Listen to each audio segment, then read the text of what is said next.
Welcome to the Powerlifting and Power Ballads podcast, where we bring you a weekly dose of powerlifting news, tips, and training advice with a touch of 80s rock ballads. This podcast is presented by Team Roar Powerlifting, your source of the most comprehensive coaching and meet day preparation. Here are your hosts, Josh Rohr and Laura Sturm. Welcome to episode 171. How are you, Josh Rohr? I'm good. How are you? I'm good. What's going on? Well, there were a bunch of ladies compete this weekend. The USA Powerlifting Ladies of Iron is a ladies only meet that was happening on the same day across the country. So there were 16 different states that participated, and there were 521 lifters from across those 16 states. So so this was the brainchild of Dana Snow. Started a few years back, and I don't know exactly how the awards work, but I'm pretty sure there are prizes for either weight class winners from each individual state has their own meet, and there's awards for that. But then I believe across the country, either the weight class winners are compared against each other for another prize, or the best lifters from each state are compared against the other states for some other prize. I'm not exactly sure, but I figured what we would do with this is just kind of go down through each of the states that participated and list the best lifter and their dot score from each state. So can I just say, I love this meet, and the fact that this is happening at the same time across the nation, and it's just a woman's meet, basically. I love the concept of this. It warms my heart. It makes me so happy because back in the day when I started, there wasn't that many women that were powerlifting. And so to see that, just across this weekend, with this type of meet, just women's only meets, 521 ladies from 16 states. Yeah. So there's actually, makes me so happy. There's an asterisk beside this one state. So technically, if we count this one, there would be 572 ladies from 17 states. South Carolina hosted the Ladies of Steel the same weekend, which I don't know why they had to do a different name, but we'll count it because it's an all ladies meet with an asterisk. So it's actually 572 from 17 states if we count them, because they had 51 lifters. But anyway, I agree. It's an awesome event. What's disappointing though is Georgia is not on this list for the first time in a few years. And I don't know why. I guess it didn't happen here. Yeah. Well, yeah, you're right. That's wrong. Didn't notice that. And so you pointed that out. And I'm like, oh, all right. So anyway, of the states, we have the top 13 lifters. So we have in 13th place from Idaho, Cheryl Izeri with a 354 dot score. From Wyoming in 12th place is Nicole Miller with a 406. And Katrina Manabat, sorry if I'm not pronouncing that correctly, from Maryland, 11th place with 428 dot score. Yeah, and we're likely going to mess up a lot of names here, so we'll just take it with a grain of salt. We're not professionals. From New York, Maital Venata with a 438 was in 10th place. Nice. Starlyn Simon from Massachusetts in 9th place with a 445 dot score. And from Connecticut, so this one I'm not sure. This is an interesting one because the best dot score was from Alida Pazarati. She had a 448, but she was in the teenage division, not in the open division. And that's the actual dots, not age adjusted. So she had the top dots of the meet, but the top dots in the open division was Rose Abazinski with a 422. So I'm not sure actually who's going to be awarded best lifter there, because if the best lifter is for the open division, then it would be Rose. But if it's just the best dot score from the meet, regardless of division, it'd be Alida. So we'll mention them both because I don't actually know who's going to be the one considered best lifter there. But anyway, that would be 8th place from Connecticut. And in 7th place from Wisconsin is Brittany Rabe with 454 dot score. Sixth place from Kansas is Angelica Haberline with a 470. And that was from the Kansas Ladies of Iron, I believe was ran by Kate Jones, one of our lifters. Very nice. In fifth place from Northern California is Jessica Palaganis. Sorry. 474 was her dot score. All right. And then the fourth place was Gabrielle Polanco with a 482. And this meet was a combined Ladies of Iron. It was Texas, Louisiana, Arkansas, and Mississippi all ran together. So Gabrielle was the best lifter from that one. And in third place in Michigan was Angela Catula with a 483. And also from that meet was Shelly Stetner. Yeah, Shelly, the one that was just on our podcast. So Oh. we're mentioning her because she got her total, and it looks like she took your advice. She just did an opener for each of the three. She went 3 out of 3, 1 squat, 1 bench, 1 deadlift, and ended up with a 446 age adjusted dots, which is still pretty huge. And she only took openers, and she weighed in at 60.5. So she was talking about being right there at the borderline of the 60 kilo weight class. She's literally a pound away from 60. So man. All right, Shelly, time to cut. Yeah. I don't think she's going to. And she was pretty adamant. She's like, I know I'm close, but half a kilo. Spit. It'll happen. All but right. I mean, in the pro series, like, I mean, I don't know if that makes a big difference. Like, because she's already going to break dots and not. It's all by dots, and even at nationals, like I'm sure she's breaking the 148 records. Yeah, so right. Okay. Maybe at some point she'll cut. Second place was from Washington, Kinsey Peterson. She had a 501 dots. Boy, nice. First place was Indiana with Carmen Hu with 521 dot score. So Carmen was the best lifter of all of the Ladies of Iron meets with the 521. So congratulations to Carmen. That's a huge dots, by the way. Yeah, it is. Like the cutoff for the pro status, like minimum dots is 474 or 475, and she had a 521. That's huge. So I want to say that would have ranked in the Pro Series final last year, but I don't have that in front of me. Do better. So I assume she's going to be at nationals. If not, man, she should be. Right. Yeah. I'm also impressed with the 18-year-old that got a 448 dot score. Yeah, I know. That's pretty crazy. And that's non-age adjusted. That's just straight up. So right. So pretty good. Yeah. Hope for our youth. It's very nice. Yep. So this weekend is the Masters World Cup. Who do we have competing? That is correct. So Joe House is lifting up there. Hopefully he has a big day up there. Yeah, I guess it's up there for us. Memphis, Tennessee is where it's at. It will be live streamed. If you go to usapowerlifting.com/live, you can watch it. It's Saturday, Sunday. But we had a couple questions about the Pro Series implications of this meet. Because I don't know if people know this or not, but in the past, nationals was required to stay on the leaderboard for the finals.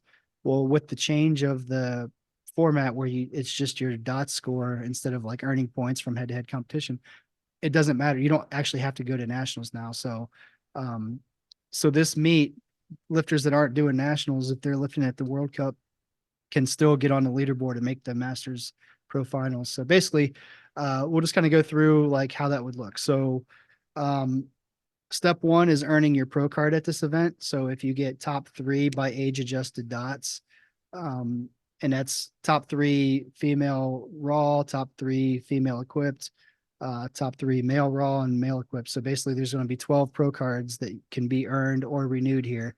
If you get top 3 overall by age dots, as long as you hit the minimum, which is a 400 for women and a 425 for men. So that's step 1. So basically anybody that competes at this meet with a pro card, or if they compete and earn a pro card, will be ranked on the leaderboard. So there are some lifters competing that already have a pro card. So even if they don't get even if those people that have a pro card don't get into top 3 overall, they'll still be ranked on the leaderboard with their age adjusted dot score from that meet. To qualify for the finals at the end of the year, for the raw lifters, you just have to be top 10 on the leaderboard. For the equip lifters, you have to be top 5. So the cutoff points as of right now. So basically, Arnold was the first Pro Series event. So basically, for the female Raw, the current 10th place person is Lynn Piedig. I'm not sure how to say that, at a 444.87.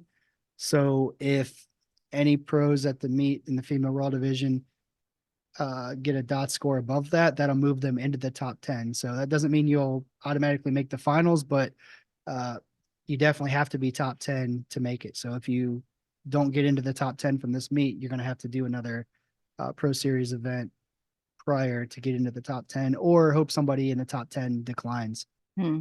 Right. So the current 10th place in the male Raw division is Mario Araquil with a 470. So that's the number to beat to get into the top 10.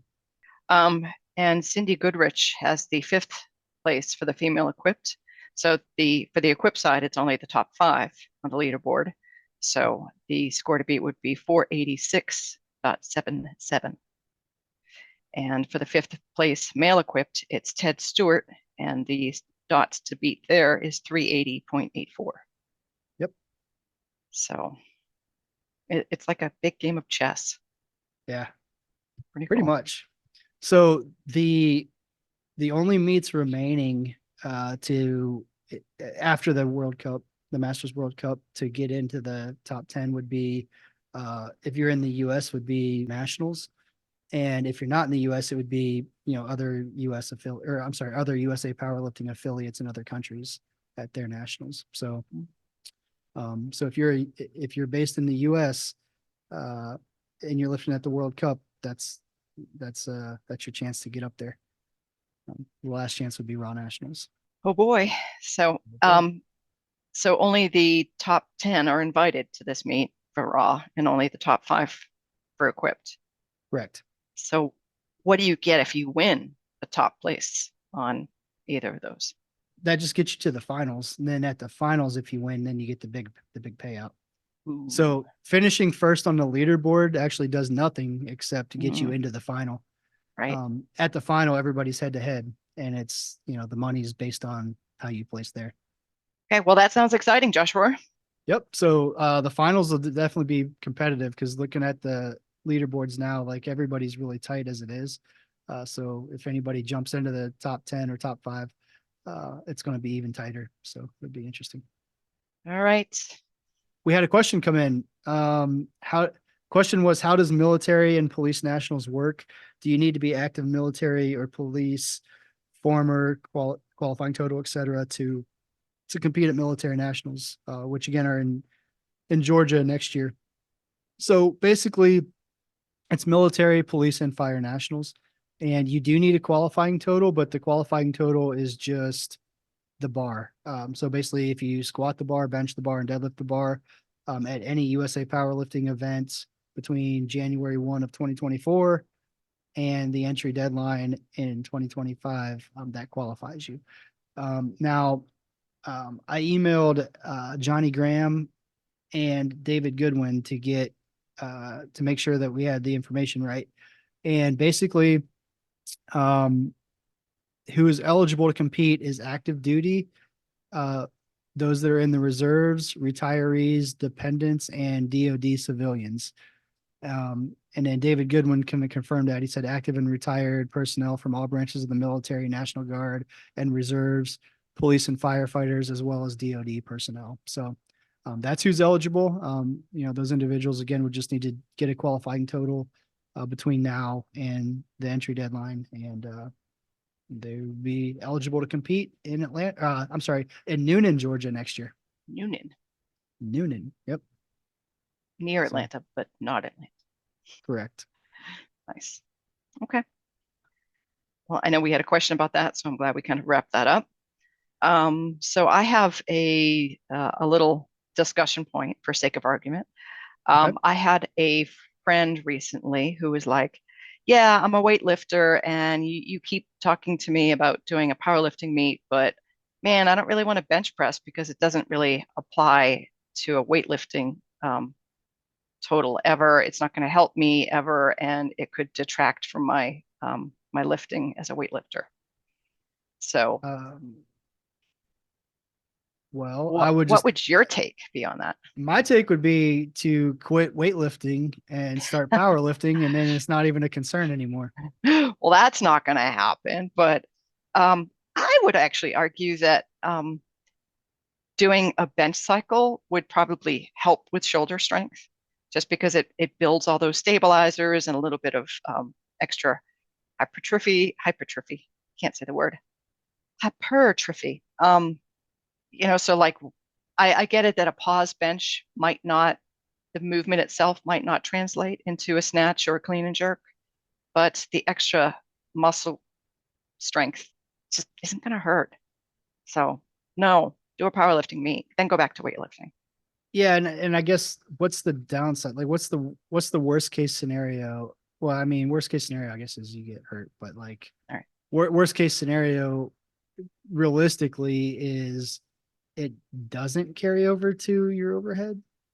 I mean, but even so, like, it's not gonna make you weaker. It's not going Right. to adversely affect your Olympic lifts. So yeah, I don't know why. I think it's old school way of thinking, really. I think it's when we're preparing for a weightlifting meet, we only do weightlifting things. And when we're doing powerlifting things, we only do powerlifting. Like there's no crossover between anything else, but athleticism is athleticism, and muscle growth helps with, everything. So I just disagree that benching won't help your clean jerk or snatch. Yeah, and I agree. I mean, I know you want to argue the opposite, because for sake of argument, we should say that, and maybe somebody else will disagree with me and tell me why it really doesn't apply and weightlifters should not ever bench. I just don't see it. I mean, the deadlift completely applies to weightlifting. The squat definitely applies, and the bench just doesn't detract. Maybe it doesn't directly apply because you're not ever pushing from your chest, but it doesn't detract. I think a lot of it is probably from the stereotypical powerlifter. If you think of like the big, uh, fat, immobile powerlifter, and they can't even like reach their arm up over their head because their shoulders are so tight. So I think a lot of people associate bench pressing with big fat people that can't get their arm over their head. So of course that's going to affect your Olympic lifts if you become that person. But in reality, that's not what powerlifting is or what powerlifting makes you. That's just one individual's choice of not staying athletic. Which powerlifters are famous for. Yeah, they are, but again, that's that those are the people that are again, if you're all in on powerlifting and that's all you care about, like Right. you don't have to necessarily have the greatest shoulder mobility um and be able to get overhead. But if you're using powerlifting as a tool to improve your Olympic lifting, like I believe it will, but you're not going to take the route of, the person that doesn't work on the shoulder mobility because they quote unquote don't have to. Right. And I would even argue that that's not accurate for a power lifter, but that seems to be the perception, at least for a lot of Yep. people. Well, I'm glad you and I both agree. Do a Yeah. powerlifting meet, weightlifters. Come on. I disagree. I wish we didn't agree on this one, but I just had to disagree with you. You disagree then. Okay. Mind blown. Oh, the Joshua mind. Yeah, That's what it is. Yeah. There you go. Thanks for that. you're welcome. What else we got? Happy Wednesday. Oh, nice. Oh man. That's all I got. That's it. Yep. No more. No more. Okay. Give me something So, random. something random. Let me think here. All right, here's something random. Our neighbor down the street is moving overseas, Oh. and they have all kinds of like kids' toys, like giant like play stuff. in their yard that they are basically just getting rid of and throwing out. So they put it at the curb. Like they're texting us every time there's something like good. But anyway, there's this big, I don't even know what it's called, like monkey bars thing. It's a big round dome type deal. And instead of taking it apart, which is probably the correct thing to do, I just like hoping I went down there with the truck, put it in the back of the truck, like standing up on end, hanging way off the sides. And I just rode in the back holding it in the truck and we drove home. So we had this giant dome in the backyard now that it's like climbing area for you to climb on, or the chickens. Yeah. Or yeah, for me or the chickens or possibly Emma. Yeah. You know, when she gets a little bit older, just a little bit. No, Nice. She's already climbing on it. She's getting big. It's crazy. Wow. How old is she now? Actually, she is 21 months yesterday. Wow. Coming up on 2. Yep. Coming up on 2. Wow. Hard to believe. I know. She's getting sassy. You're in trouble. Just like her mama. True story. I wonder if I should have not said that. You might want to edit that out, Josh. That's all right. Hope never listens to us anyways. And she probably wouldn't even. She'll stumble across this episode in like a year and be like, what? Slap. Yeah. So my random thing would be I have been making this dessert that I got an Instagram recipe, and it's got only like protein powder, non-fat Greek yogurt, whipped cream cheese, peanut butter or peanut butter powder, and some walnuts, and I melt some no sugar chocolate chips, put it on top. So good. And it's just like high protein, no sugar, because I'm going back to keto. So it just makes me happy that I can have a satisfying dessert and still be keto. So here's a thought. This is something I've been wanting to do for a while. So our training app has a section to put like recipes that would then be available to everybody on our team through the app. I just haven't done that yet, but if that's something you'd be willing to share, I can put it in the app for a healthy dessert for people. Yeah. I mean, I don't know how healthy it is. It's definitely not low fat if that's what you're looking for, but low sugar is what I'm kind of on a thing for. So yeah, because, I'm pre-diabetic, so I'm trying to stay away from sugar. Yeah. Yeah. I believe I am too, actually. Last time I got my blood work done. Yeah. And, we were talking about like diet and exercise, and I'm like, well, I thought I was dieting pretty well, or not, I hate that we're dieting, but eating pretty well. And I exercise not as much as I used to, but still more than the average bear, I think. And, I blame my mother. So hereditary factors. Yeah. Yeah. My last doctor talked to me about obesity, and I was just like, I have abs that I like, what? Yeah, but your BMI says you're obese. Yeah, my BMI. But I was like in person. And I was just like having this moment of like, what? So yeah, I switched doctors after that. Yeah. I would just be like, all right, doc, you can go yourself. Pretty much. I had this like body dysmorphia moment where I'm just like, am I really obese? And I'm just not seeing it? Like, what? No, I'm not actually obese. So there you go. Don't listen to your doctor. That's my random thought for the day. Good advice. Listen to your doctor on certain things. Okay. Yeah. So anyway, until next week, Josh Four. All right. Later. Bye now. Thank you so much for listening. If you enjoyed today's episode of the Powerlifting and Power Ballads podcast, please remember to subscribe and share it with your friends.